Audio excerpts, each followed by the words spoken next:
আমাকে জম্প করাই রাখতো, তারপরে আমার আবার এখানে হাত পাততে আবার হ্যান্ডকাপ লাগাইছে, লাগানোর পরে এইখানে নিয়ে আসছে এই রুমটা পর্যন্ত তারপরে আমি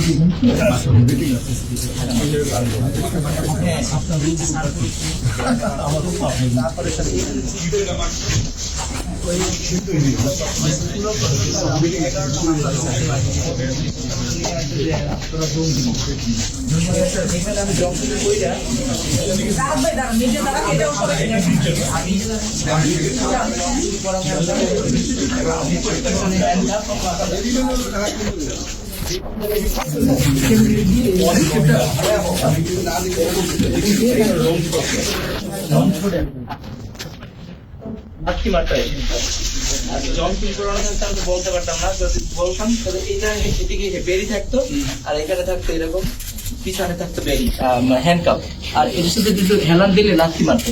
তার এক সাইডে আসছে একদিন এসে আমাকে একটা লাথি মারছেন, বলছে এই এরা ঘুমায় কিভাবে, ঘুমানোর সুযোগ পায় কিভাবে, মানে 7 দিন একই জায়গায় একইভাবে এরকম থাকতে হবে।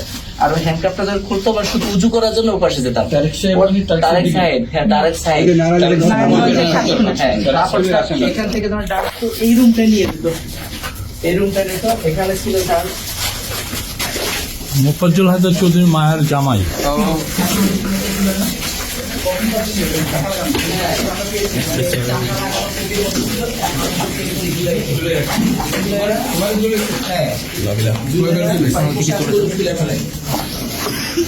এগুলো সাউন্ড প্রুফ ছিল, চিল্লা পাল্লা করতাম, সাউন্ড দিকে যেতাম।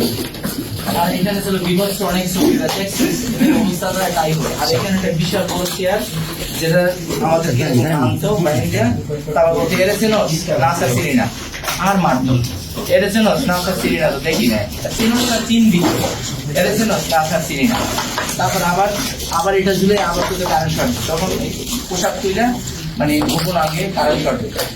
আর ওদের বিভিন্ন টিম থাকতো। আর যখন আমি এখানে বসেছি তখন আমাকে বলছে, স্যার এরা যখন গেছি একটা গিরেছে, তখন বলছে স্যার শুয়ার বাচ্চা ওখানে নামাজের দাওয়াত দিচ্ছে, নামাজের কথা বলছে, তোমরা নামাজ পড়বা। এইটা সে এত কুত্তার বাচ্চা, সে নামাজের দাওয়াত দেয়, ওখানে সে নামাজের দাওয়াত দেয়। আমি স্যার একটা গিরেজে গেতাম ওই যে মোটরসাইকেল সামনের জন্য, ওখানে বলতাম যে তোমরা নামাজ কালাম পড়বে, নামাজ পড়ো না খাই। ওরা যখন ওখানে গেছে বলছে তো নামাজ একটু আমাদের ভালো কথা বলছে, নামাজের জন্য বলছে। স্যার ওরা একটু শুয়ার বাচ্চা ওখানে নামাজের কথা বলছে। আমি বলতাম যে স্যার আপনি তো মুসলমান, আমি বলছি না নামাজের কথা বললে। স্যার দেখেন তেজ বেরি পায়, তারপরও কত তেজ, আবার মারতো স্যার বাইরে, এগুলো সব স্যার ওদের লাঠি ভেঙে যায়। আচ্ছা, এখানে আমরা এইটুকু লাঠি পেয়েছি, যেগুলো মাথায় একটু ন্যাকড়া পেঁচানো ছিল, এতটুকু কাঠি লাঠি। এটা কি ওরা কি করতো, এরকম হ্যান্ড কাপটা দিয়ে আবার এরকম একটা ভিতরে ঢুকাইতো, উল্টা ঢুকাইতো, উল্টে তখন পায়ের নিচে পিটাইতো, পায়ের নিচে এমন পিটাইতো যে মনে করেন আনলিমিটেড, পায়ের পাতার নিচে পিটাইতো। আর এগুলো সাউন্ড প্রুফ ছিল স্যার, এগুলো ছিল এমন এমন ছবি, এমন এমন অবস্থা। এখানে আপনি ছবির কথা বলছিলেন, কি কি ছবি ছিল? এখানে মনে করেন যে এমন মায়েরা এমন করছে যা দেখলে আপনি ভয় পাবেন। ওই ছবিগুলো এখানে টানায় রাখেন? হ্যাঁ, এখানে এই রাখবে, এগুলো ঝুলে রাখবে। আর এমন অনেক ইনস্ট্রুমেন্ট, এখানে মায়েদের অনেক ইনস্ট্রুমেন্ট থাকতো এইসব জায়গাগুলোতে, অনেক ধরনের যন্ত্রপাতি। আপনার নামটা ভাই, আপনার নামটা একটু বলেন। রাহাত পুরো নাম? আমি গার্মেন্টস ব্যবসায়ী গোলাম সরোয়ার রাহাত। আমাকে আমার একটা ছেলে আমার ওটা নিয়ে রওনা দিয়ে ওখান থেকে রাস্তা থেকে প্রথম কাউন্টার দেওয়ার জন্য তারা নিয়ে যায়, আমাকে নিয়ে সিটিডিসি কোন সালে? এটা হলো 14 সালে নিয়ে আমাকে প্রথম 3টা মামলা দেয়, ওটা ঢাকায়, ওখানেই আমি খালাস পেয়েছি 4 বছর পরে। অ্যাকচুয়ালি 43 বছর আমি জেলে ছিলাম। জেলে থাকা অবস্থায় স্যার আমাকে একের পর এক মামলা দিয়ে, যেন আমি বের হইতে না পারি। তারপরে স্যার ওখান থেকে ময়মনসিংহে নিয়ে জঙ্গি মামলা লাগাই দিয়েছে স্যার, জঙ্গি মামলা লাগাই ওখানে আমি হাজিরা না দিলেই স্যার জামিন কেটে দেয়। আমি দেশে বেড়ে যেতে পারি না, বাইরে আসলে সময় দিতে পারি না, কারণ সপ্তাহে সপ্তাহে হাজিরা থাকে। এখন আমার 13টা মামলা স্যার, 3টা খালাস পেয়েছি, 10টা আছে। আমি ভিতরে থাকা অবস্থায় 16 মাস অবস্থায় আমাকে মার্ডার মামলা দিচ্ছে, এবং দিবি নিয়ে বলে তুই এইভাবে স্টেটমেন্ট দিবি, এগুলো বলবি, এগুলো করবি। তুই শিবিরে মাসুদ রে চিনি স্যার, তো পাশের রুমে থাকে না, তাহলে জি স্যার, ওর লাগে তো স্যার সম্পর্ক নেই, বলছে এইটা ছোট মির কাছে, এটাও অর্থ যোগান দেয়। আমি বলতো তুই জঙ্গি না, বাট তুই জঙ্গির অর্থ যোগান দেয়, আমাকে জঙ্গির অর্থ যোগান দেওয়া লাগে স্যার।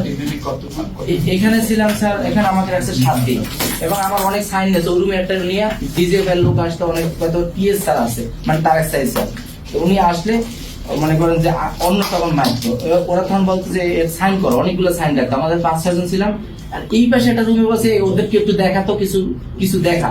তখন এই পাশে কিছু লাশ ছিল স্যার, মানে তারা ওই রক্তের উপরে ওরা পাড়াইছে। ও আমার আরেকজন কেস পার্টনার, এখনো জেলে আছে 11 বছর, মানে যে ছিল আমার স্টোর ইনচার্জ সহকারী, ওরেও নিয়ে আসে এই মামলায়।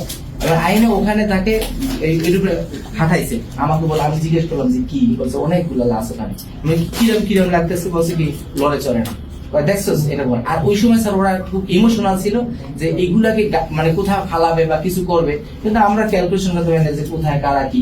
আর স্যার গন্ধ পাইতাম, আর রাতের বেলা অনেক কান্নার সাউন্ড পাইতাম, বাবা গো মা গো সাউন্ড পেতাম, ওই সেট সাউন্ড গুলা গন্ধ পেতাম না। গন্ধটা হলো একটা দুর্গন্ধ থাকতো, আমরা বলতাম স্যার গন্ধ পাইতো, একটু কিছু মানে তারা স্প্রে করে দিত। তারপরে জানলাম জেলে যাওয়ার পরে যে একজনের শরীর পচে গেছে এবং ভিতরে সে মারা গেছে। তার নাম ছিল কি যেন একটা নাম, ওই এখানেই মারা গেছে সে। তার শরীর পচে গন্ধ আসতো, ওই টাইমটাতে ছিল। এবং আমরা যারা ছিলাম ম্যাক্সিমাম 8 মাস 9 মাস 1 বছর 2 বছর এখানে ঘুম থাকতো, ওরা বলতো আপনারা আপনাদের সাউন্ড শুনতাম, কথা বলতাম, মানে ওরা বুঝতো যে আমরা আসছি এখানে। এবং ওই রুমটাই নিয়ে স্যার আমার অনেকগুলো সাইন আছে। আমি বললাম স্যার আমার গার্মেন্টসে 1 টাকা, তখন আমার 1 টাকা গার্মেন্টস স্যার। তো আমি বুঝছি যে তখন বের হওয়ার পর স্যার একটা টুল টেবিলও পাই নাই, সব নিয়ে গেছে স্যার, সব নিয়ে গেছে। এবং ওখানে স্থানীয় যারা দল করে ওরা সবগুলো স্যার লুট করছে, আমি কিছুই পাই না স্যার। আমার উপর আক্রোশ হলো স্যার যে ওই যে ছেলেটা স্টোর ইনচার্জ ছিল, ও ছিল জামার শিবিরের, ওরে আমি চাকরি দিছি, বলছে এটার এখানে। তারপর আমি এখানে, ওখান থেকে তারা আস্তে আস্তে করে আমাকে করে। তারপরে স্যার আমার কাছে বড় একটা অ্যামাউন্ট চাইছে, যেটা 1 কোটি। আমি তখন ব্র্যাক ব্যাংক থেকে 1,40,00,000 টাকা বাড়ি মর্টগেজ করে ব্যাংক লোন নিয়েছিলাম। আমি 60 লাখে রাজি হয়েছিলাম, কিন্তু বলছে না এখন আর সম্ভব না, দেরি করে ফেলাইছিস। তারপর বলছে একটা মামলা দেবো, কোনো ভয় নাই। একটা মামলা দেওয়ার হাতি জেলে নিয়ে উল্টা পাল্টা গাড়িতে গুলি করছে। আমার একটা গাড়ি ছিল কোনটা অ্যাকর্ড, ওই গুলি করে নিজেরা পিছনে কিছু বিস্ফোরক দিয়ে লোকজন রাখছে, দেখো তো এই ডালাটা করবো, তোমরা একটু উপস্থিত থাকো। তখন কিছু গুলি কিছু বিস্ফোরক দেখে বসে এদের কাছে এটা পাওয়া গেছে। তো একটা মামলা কেন্দ্র করে একটা জঙ্গি মামলা দিয়েছে, সাথে 2 অস্ত্র বিস্ফোরক মামলা দিয়েছে। সেগুলো স্যার 5 বছর পরে এই 24 সালে খালাস পাইছি, তবে এই 5ই আগস্টের আগে আর কি খালাস পেয়েছি। কিন্তু এখন ময়মনসিংহের মামলাগুলা বা বিভিন্ন ডিস্ট্রিক্টের মামলাগুলো স্যার এখনো আছে। এখন স্যার আজকের এখানে আসা স্যার যেন আমাদের মামলাগুলা স্যার শেষ হয়, কারণ এগুলা দিয়ে স্যার কাজ করতে পারে না। ইমেজ নাই, আত্মীয়স্বজন সবাই জানে জঙ্গি মামলা খাইছি, এবং মানুষ এখনো হিট করে যে এরা তো এখন একটু ভালো আছি, কিন্তু আগে তো এগুলো নিয়ে মুভ করতে পারতাম না, জঙ্গি। তো কি বলবো, মানে আমাদের প্রত্যেকজন সাফার, যারা আমরা আছি টাকার জন্য অনেকেই বের হইতে পারে না, আমাদের কিছু